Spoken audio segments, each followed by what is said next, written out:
J'avais passé des années à regarder certaines personnes déformer la vérité pour s'attirer l'admiration. Quand je suis entré dans cette salle de réunion ce matin-là, tout a basculé. Je sentais qu'un point de rupture approchait.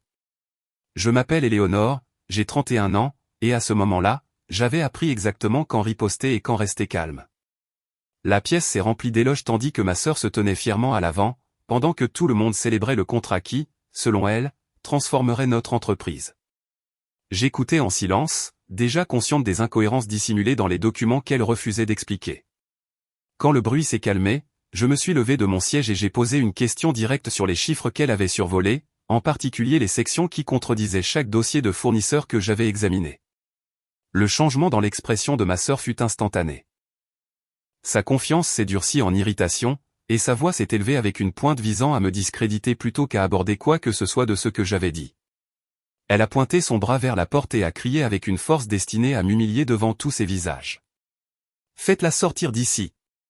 Une onde d'incertitude a parcouru la pièce tandis que les gens échangeaient des regards hésitants, ne sachant pas s'il fallait obéir à ma sœur ou attendre. Je suis resté où j'étais, j'ai croisé les mains et je l'ai laissé croire qu'elle détenait l'autorité. Puis la porte s'est ouverte. Chaque personne dans la pièce s'est tendue quand un homme est entré. Ses pas étaient assurés, son expression illisible, et même avant qu'il ne parle, l'atmosphère a changé comme si la vérité venait d'entrer avec lui. Il a regardé vers l'avant et a prononcé 4 mots calmes qui ont effacé toute couleur du visage de ma sœur. Elle est devenue si pâle, si vite, que c'était comme si l'air avait été aspiré de ses poumons.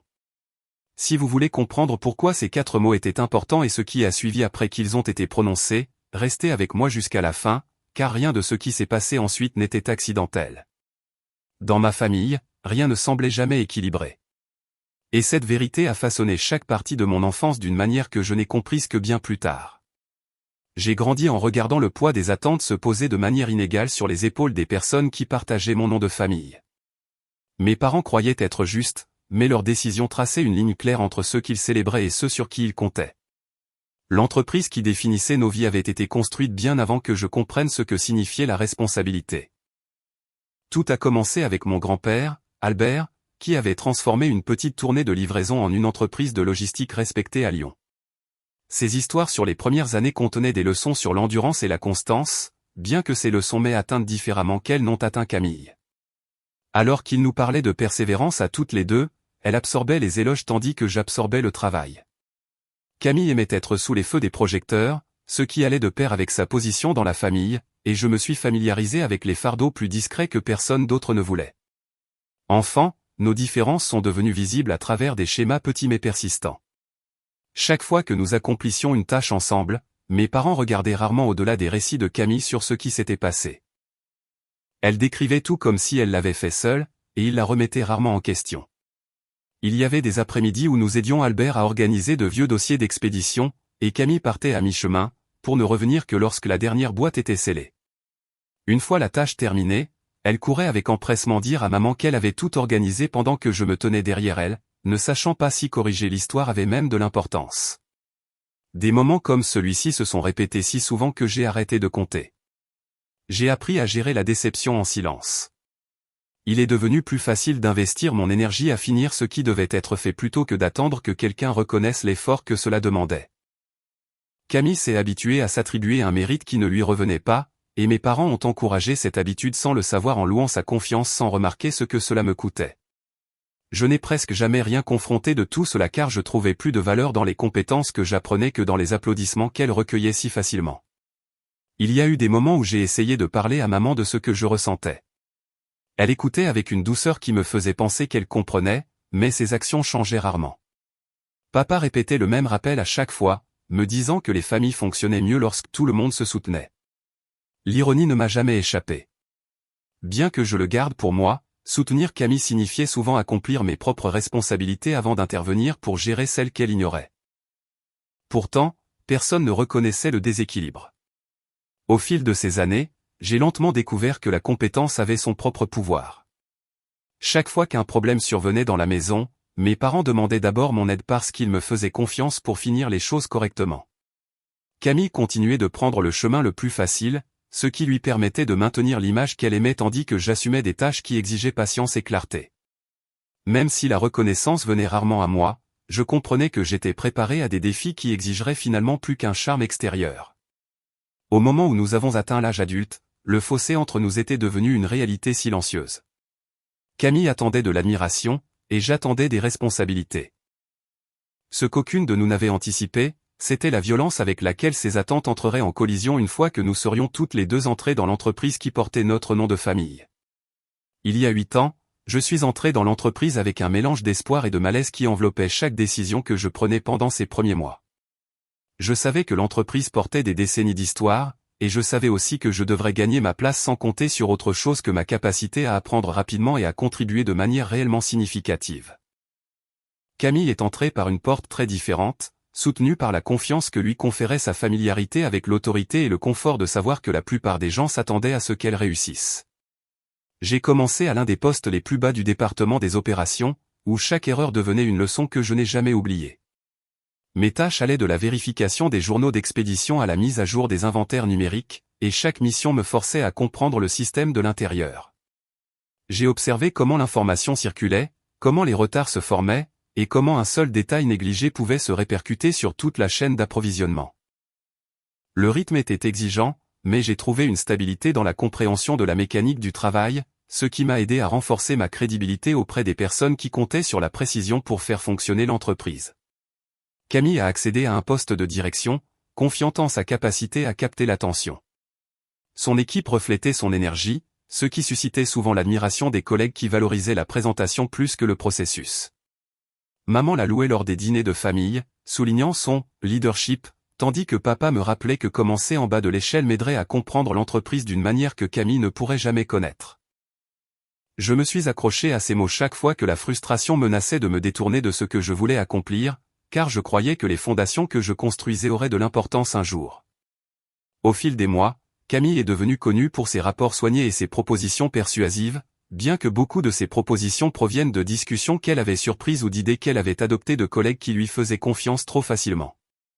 La première fois qu'elle s'est attribué le mérite de quelque chose que j'avais créé s'est produite lors d'une réunion de stratégie trimestrielle. Je lui avais partagé un modèle d'amélioration la veille au soir parce qu'elle prétendait avoir besoin d'aide pour clarifier quelques segments. Le lendemain, elle a présenté le concept entier comme s'il était né de son analyse, et les éloges qu'elle a reçus ont changé l'atmosphère de la pièce d'une manière qui m'a laissé silencieuse pendant plusieurs instants. Je ne l'ai pas confrontée car je devais comprendre jusqu'où elle était prête à aller avant de décider comment réagir.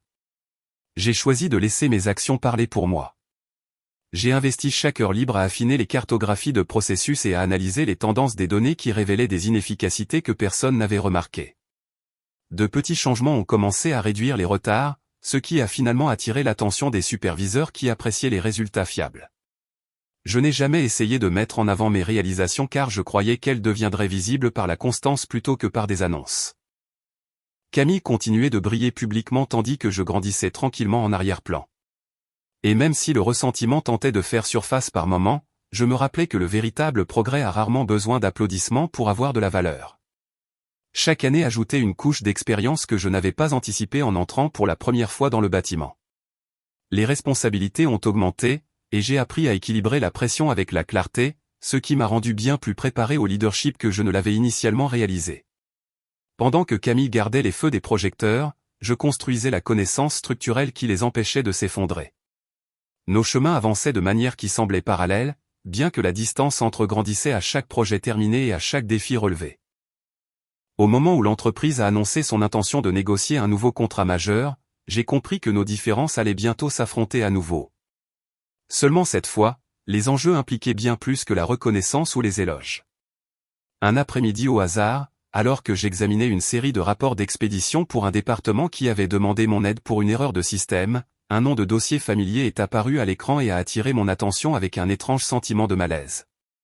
J'avais vu les documents de Camille d'innombrables fois, mais quelque chose dans l'emplacement de ce fichier, niché parmi des demandes sans rapport, m'a fait marquer une pause assez longue pour l'ouvrir. Je m'attendais à une proposition de routine ou à une ébauche interne, mais au moment où la page du contrat s'est chargée, une lourdeur silencieuse s'est installée sur ma poitrine, comme si les chiffres même portaient un avertissement qui exigeait patience et clarté avant que j'ose continuer.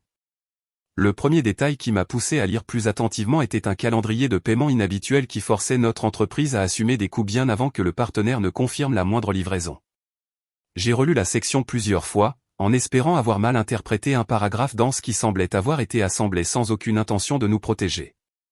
La section suivante m'a encore plus troublé car elle transférait la responsabilité de notre côté en cas de retard d'expédition, de problèmes mécaniques ou de complications douanières qui nécessitaient normalement une responsabilité partagée.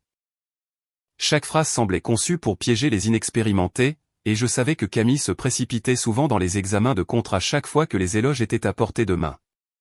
J'ai essayé de comprendre comment elle avait pu ignorer tant de signaux d'alarme, mais plus j'avançais, plus il devenait clair que ces défauts n'étaient pas de simple négligence, mais des lacunes structurelles conçues pour dissimuler quelque chose de plus grand. Je suis passé à la vérification des données historiques des partenaires via des bases de données internes qui suivaient les performances de l'industrie. Le premier enregistrement a déjà soulevé un important signal d'alarme en raison d'une enquête antérieure sur des mouvements financiers irréguliers qui n'avaient jamais été entièrement résolus. J'ai poussé plus loin et j'ai trouvé un schéma qui se répétait sur plusieurs trimestres d'expédition au cours desquels ce même groupe avait déplacé des fonds de manière à faire pression sur des entreprises plus petites pour couvrir leurs déficits opérationnels. Leur tactique ressemblait à un cycle de retrait dissimulé suivi d'un abandon brutal de projet une fois la dépendance établie. 2 entreprises ont documenté de lourdes pertes après avoir travaillé avec eux, et une ne s'est jamais remise de la soudaine fuite de capitaux. Chaque découverte resserrait le nœud qui se formait dans mon estomac, car le contrat que Camille avait l'intention de signer reflétait les premières phases de ces mêmes stratagèmes. J'ai rassemblé des détails supplémentaires pour m'assurer que je ne lisais pas mal des rapports incomplets, puis j'ai retracé le parcours de négociation que Camille avait documenté dans ses notes numériques. Ces commentaires reflétaient une confiance totale dans le partenaire et suggéraient qu'elle croyait que l'accord rehausserait sa réputation auprès de l'équipe de direction. Ma tentative de partager un avertissement subtil lors d'une discussion interne plus tard cet après-midi-là a entraîné une réaction de rejet immédiate. Elle m'a accusé de jalousie avant même que j'aie fini ma phrase, puis a affirmé que j'aimais saper son travail chaque fois qu'elle était sur le point d'être reconnue. Elle n'a pas demandé ce que j'avais trouvé, ni pourquoi un examen de routine m'avait suffisamment déstabilisé pour que je l'aborde directement. Son refus d'écouter a réduit les options qui s'offraient à moi, car je ne pouvais pas permettre que l'entreprise soit entraînée dans un piège financier dont il faudrait des années pour se remettre. Je suis retourné à mon bureau et j'ai relu le contrat une fois de plus, tandis que la tension en moi se solidifiait en une résolution silencieuse. Plus j'examinais les documents, plus j'étais certaine que quelqu'un devait parler avant que Camille ne finalise l'accord. Elle avait déjà fait circuler une ébauche d'annonce célébrant sa réussite imminente, et il était évident qu'elle prévoyait de présenter le contrat lors de la prochaine réunion avec une confiance totale en son succès. Je comprenais que la confronter directement à nouveau ne ferait qu'aggraver notre conflit sans aborder les risques enfouis dans l'accord. La responsabilité reposait désormais sur moi de soulever la question dans le seul environnement où la responsabilité pouvait l'emporter sur l'orgueil. Je savais qu'une fois la réunion commencée, je contesterais le contrat devant l'équipe de direction si Camille insistait pour aller de l'avant. Une semaine plus tard, la réunion cruciale est finalement arrivée avec une énergie qui rendait toute l'entreprise exceptionnellement alerte, comme si chaque conversation dans le bâtiment pulsait vers la même destination. Camille a pris place près de l'avant, totalement convaincue que l'événement se terminerait par des éloges qui résonneraient dans tous les départements. Maman et papa se sont installés à proximité avec des expressions qui suggéraient déjà de la fierté, comme si l'issue avait été décidée bien avant même que la réunion ne commence. Je suis entré d'un pas assuré, car je connaissais le poids de ce que je portais et comprenais que cette réunion exposerait plus qu'un désaccord entre 2 sœurs. Camille a commencé la présentation avec un sourire étudié qui montrait qu'elle avait répété ce moment de nombreuses fois. Elle a parlé de la croissance projetée avec un ton qui laissait entendre qu'elle seule avait entraîné l'entreprise vers un avenir plus radieux. Chaque compliment des dirigeants autour d'elle semblait nourrir la croyance qu'elle était devenue une sauveuse. Les commentaires sur son leadership sans faille ont rempli la pièce jusqu'à ce que sa confiance devienne si démesurée qu'elle a à peine jeté un coup d'œil aux notes qu'elle avait préparées. J'ai attendu et écouté pendant qu'elle discutait du contrat qui, selon elle, assurerait son statut. Chaque phrase rendait plus difficile de rester silencieuse car je savais que la vérité finirait par entrer en collision avec tout ce qu'elle disait. Lorsque le directeur des opérations a invité l'équipe à poser des questions, je me suis levé et j'ai senti tous les regards se tourner vers moi avec un mélange de curiosité et de doute. J'ai expliqué que j'avais examiné certains chiffres liés au contrat lors d'un audit de routine pour un autre département et que j'avais trouvé des incohérences qui nécessitaient une attention immédiate. Camille s'est raidie comme si mes paroles étaient une attaque conçue pour l'humilier plutôt qu'une préoccupation professionnelle. J'ai continué car les enjeux étaient trop élevés, et je ne pouvais pas laisser son interprétation déformer ce que je devais partager. J'ai exposé les divergences dans le calendrier de paiement et j'ai souligné la structure des clauses de risque. Son visage s'est crispé d'irritation tandis que je listais les signaux d'alarme qui correspondaient au schéma des effondrements financiers passés liés à l'entreprise partenaire. Avant que je ne termine mon raisonnement, Camille s'est levée brusquement de sa chaise avec un regard furieux qui révélait à quel point son sang-froid était réellement fragile. Elle m'a pointé du doigt comme si j'étais une intruse plutôt que sa sœur. Sa voix a percé la pièce avec une rage qui couvait depuis qu'elle croyait avoir assuré sa victoire. Elle a crié avec une force destinée à me réduire au silence et a dit « Faites-la sortir d'ici ». Les dirigeants ont échangé des regards mal à l'aise car sa réaction était si extrême qu'elle a brisé l'image soignée qu'elle avait construite toute la matinée. Je suis resté exactement là où j'étais, car la panique n'aurait fait que renforcer l'histoire qu'elle voulait que tout le monde croie.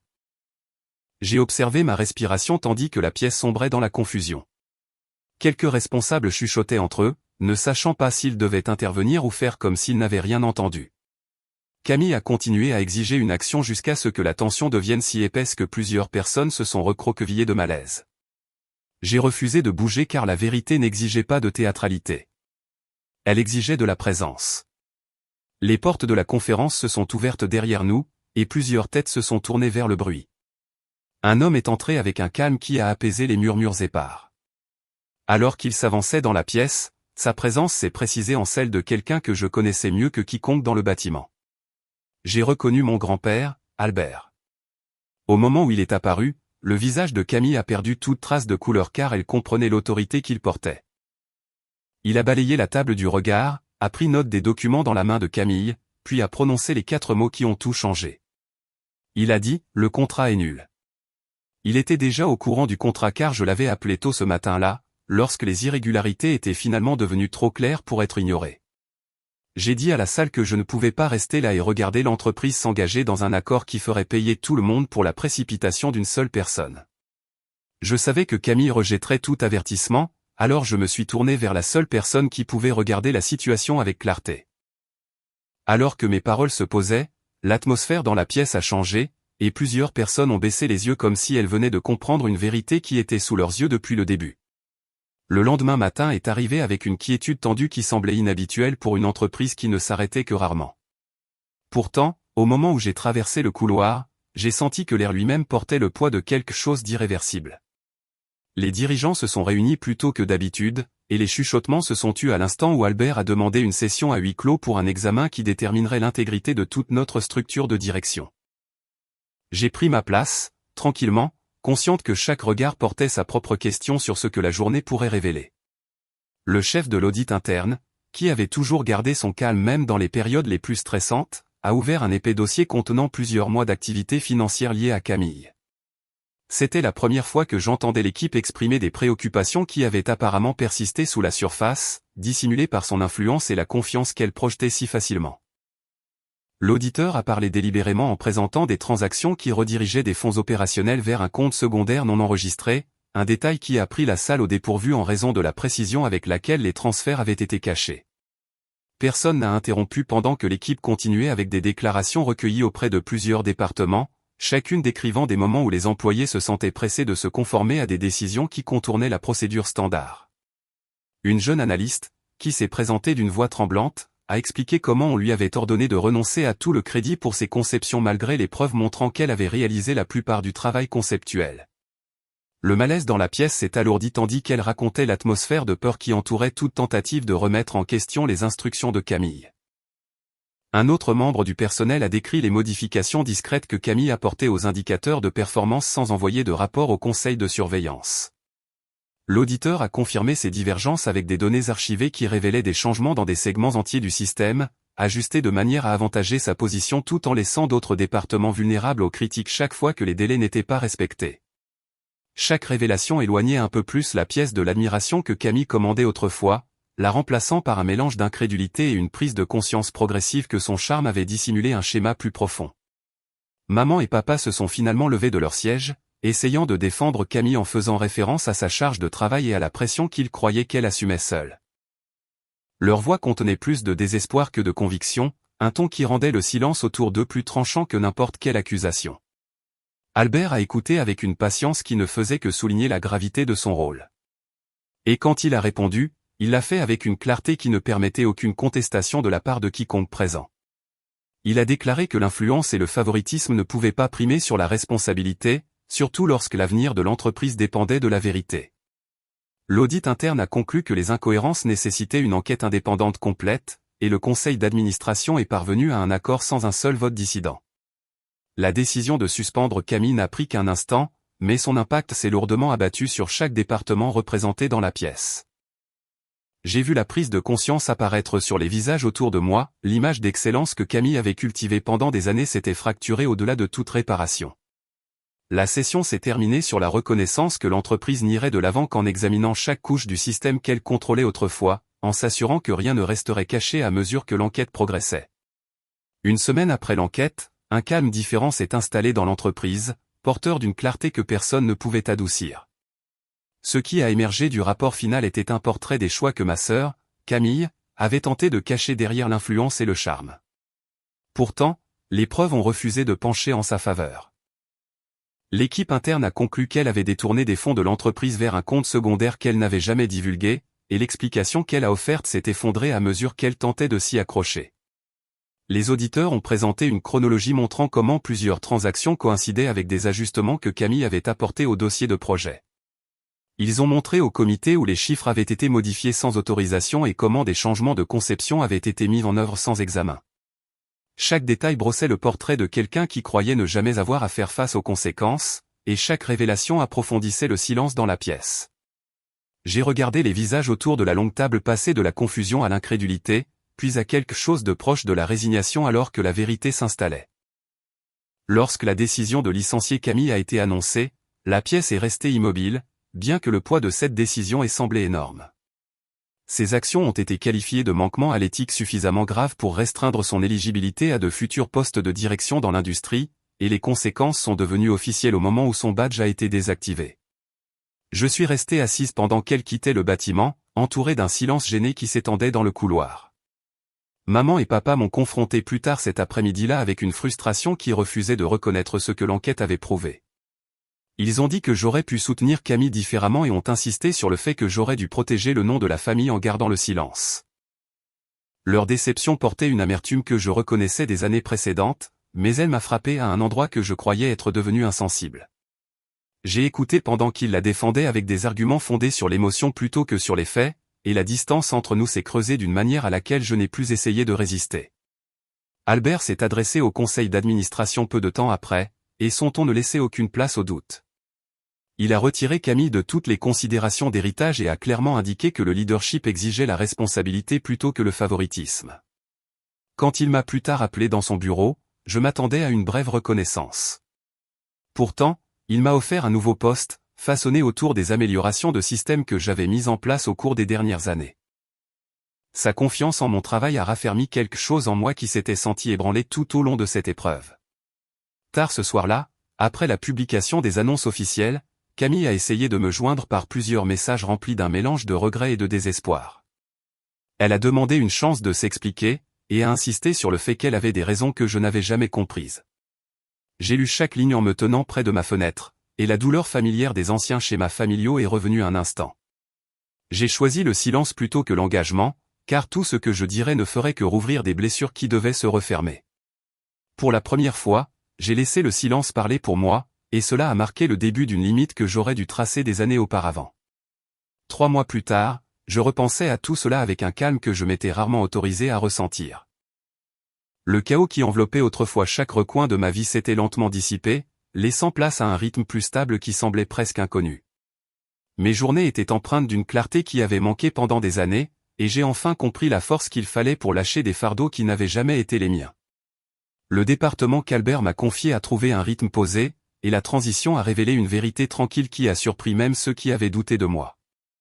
J'ai vu comment l'équipe est devenue plus confiante lorsqu'on lui donnait une direction ancrée dans l'équité plutôt que dans la pression. La confiance qu'ils ont placée en mon leadership m'a poussé à me lever chaque jour avec une concentration qui semblait profondément méritée plutôt qu'héritée. Et les progrès que nous avons construits ensemble m'ont montré que la stabilité pouvait provenir des décisions les plus simples prises avec intégrité. L'entreprise a retrouvé son équilibre une fois l'enquête passée, et l'absence de tumulte a permis à chaque division de respirer d'une manière que je n'avais jamais vue. Camille a eu du mal à gérer les conséquences liées à son dossier, et la distance entre elle et mes parents s'est creusée avec une inévitabilité que personne ne pouvait inverser. J'ai cessé d'essayer de décoder leur silence, car courir après leur approbation ne m'avait jamais rien apporté d'autre que le doute. Choisir ma propre voie ressemblait moins à de la défiance qu'à sortir d'une pièce qui était sombre depuis bien trop longtemps. J'ai avancé avec une certitude qui n'avait pas besoin d'applaudissements, et le calme qui a suivi m'a paru étonnamment libérateur.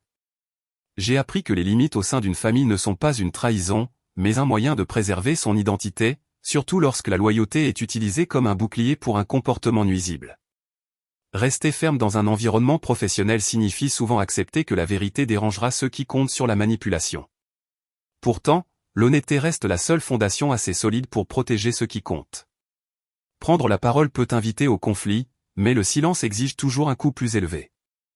Merci d'être resté avec moi jusqu'au dernier moment de cette histoire. Votre temps et votre présence signifient plus que vous ne le pensez, et j'espère que quelque chose dans mon parcours trouvera un écho dans vos propres expériences. J'aimerais beaucoup savoir comment vous gérez la loyauté, l'équité ou les attentes familiales dans votre vie. N'hésitez pas à partager vos réflexions ou vos histoires ci-dessous afin que nous puissions apprendre les uns des autres.